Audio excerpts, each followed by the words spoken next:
Hello everybody, and welcome back to Occult Perspectives. A few minutes ago I just did my first YouTube short, so that should be posting very soon. I did it on the pentagram. I just did a really long video on the pentagram, about an hour long, but I figured that more people would probably be able to view the shorter video, which is only a minute long, on the pentagram.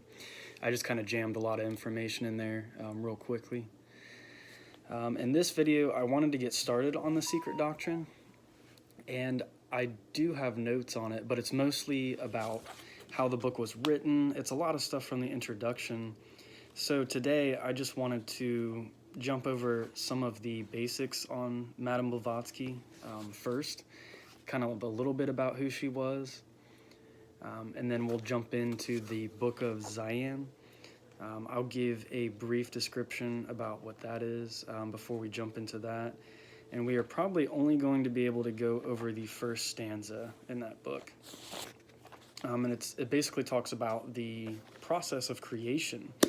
And when you really get into the science of it, you know, the Bible really only tells us so much. In the beginning, God created the heaven and the earth was without form and void, etc. But that's really only part of the process. And some of that stuff happened way later on. Even the tree of life itself is a much later result of basically the initial stages of creation that came around a lot further down the line. I think it's like halfway through the stanzas of this Book of Zion, so there's a lot of material that happened beforehand, many parts of creation up until that point. So Madame Blavatsky, her family was fairly wealthy, and she had the opportunity to study when she was young, and I think even her mother, maybe both her parents, knew that she had some psychic abilities, and they kind of took advantage of this, and they gave her a good education. You know, they were wealthy enough to afford that. I'm just going to go over some real brief notes that I wrote a while back on H.P. Blavatsky, and there's just a lot of stuff in the introduction. And not only the introduction about how the book was written, but there's also a proem, an introductory section, kind of explaining some things before you even get to the Book of Zion. So maybe we'll cover that at some point, but I wanted to get straight into what's actually considered the part of the book that is cosmic evolution, which starts with the Book of Zion. So let's get into it. The Secret Doctrine, in essence, it's a collection of works scattered throughout thousands of volumes. It's the theories of others with her added observations. It's the essence of all religions, because the religions are just materializations of these initial sacred teachings. Let's see if there's anything else here. She is often referred to as a Lightbringer of the New Age movement by the Theosophical Society. The Theosophical Society, the president of that current organization, writes that in the book. But yes, she's often seen as this. But I don't want to get it mixed up with what is considerably considered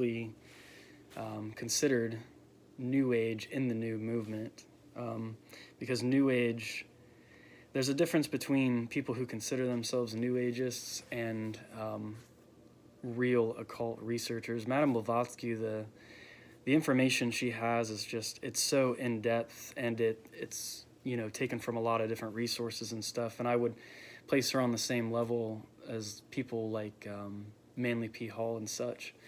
But a lot of the New Age stuff, it's just very watered-down spiritual information without a lot of the detailed information that goes behind it. So I think there's a clear distinction between what is considered, a new age person versus someone who's like put the time and the work in. But she kind of started that whole movement, but it has a lot more research behind it, a lot more actual understanding. So I just want to make that clear distinction when it comes to the New Age movement and kind of her stuff, because she influenced almost all the occult researchers that came after her. Let's see. Her family helped her pursue her psychic abilities, led to her study of mysticism. She was kind of set up in a marriage to marry this one guy, and they did end up getting married. She was married at a young age, maybe like 17 or something. And I think she comes from over in Russia, and she traveled around the world. She left her husband and went and traveled and learned from a lot of different mystery schools and different teachers and such. She went to America to work with scientists, and there is where she formed the Theosophical Society. And it was a mission given to her from the higher chiefs. She was contacted by these beings, or these masters per se, to go on this mission. It's quite an interesting story. Hired a Colonel Henry and took off to India. So all these travels and such going on.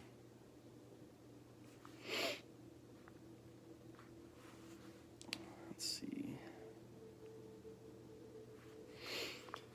There was something else I wanted to mention about her too. Oh yes, it's alleged that she is a 32nd degree Freemason, although I don't know if that's officially true or not.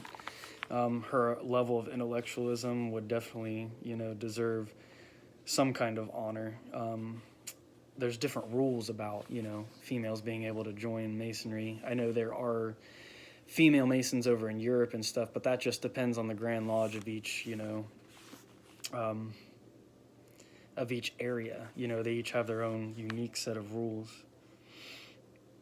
I think that pretty much covers that's enough about her life in general.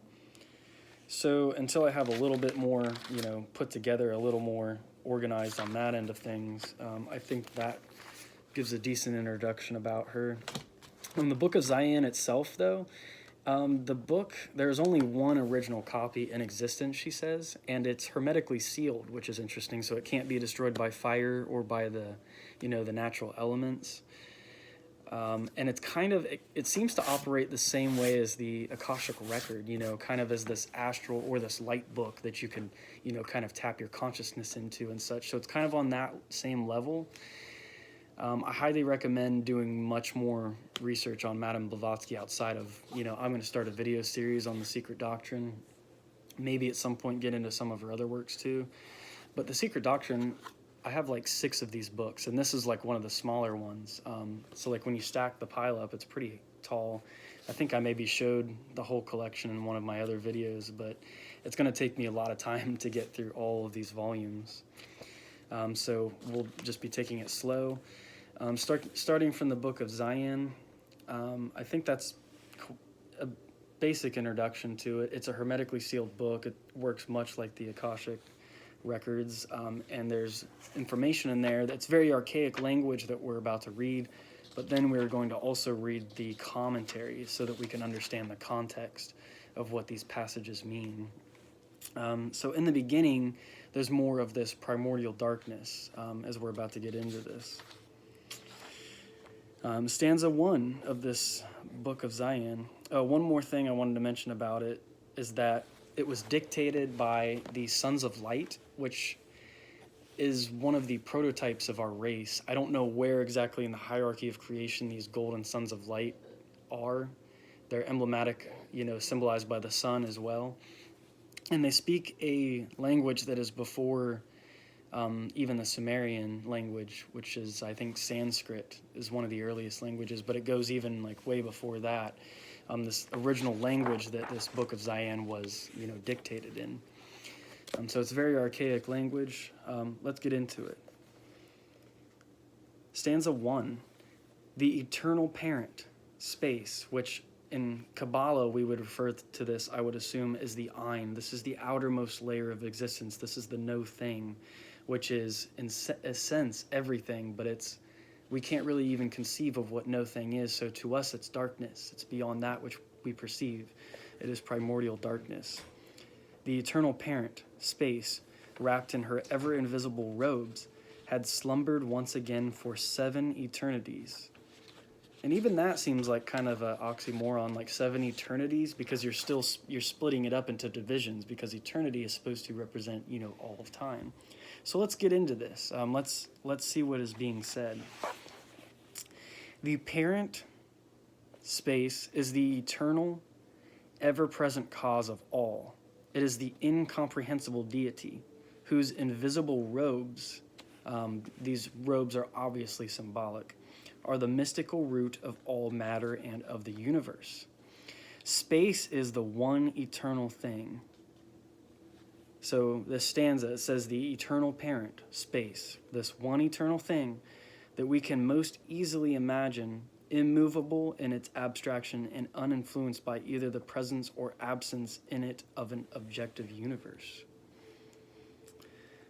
So let me read that again. Space is the one eternal thing that we can most easily imagine, immovable in its abstraction and uninfluenced by either the presence or absence in it of an objective universe. So space. It's the only thing that we can imagine that even comes close to this, it seems. It is without dimension and every sense and self-existent. So it's existent in and of itself. It doesn't, like, it is the cause itself. These are very hard concepts to try to, like, wrap our minds around. Spirit is the first differentiation from that, the causeless cause of both spirit and matter. Spirit is the first differentiation from that. So it's the first thing that's different from that. The causeless cause of both spirit and matter. So it's that which is even beyond spirit itself. That's pretty profound. As taught in the esoteric catechism, it is neither limitless void nor conditional fullness, but both. So it's the combination of like a total void and everything total, fullness. It was and ever will be, as taught in the esoteric catechism, it is neither limitless void nor conditioned fullness, but both. It was and ever will be. Very interesting.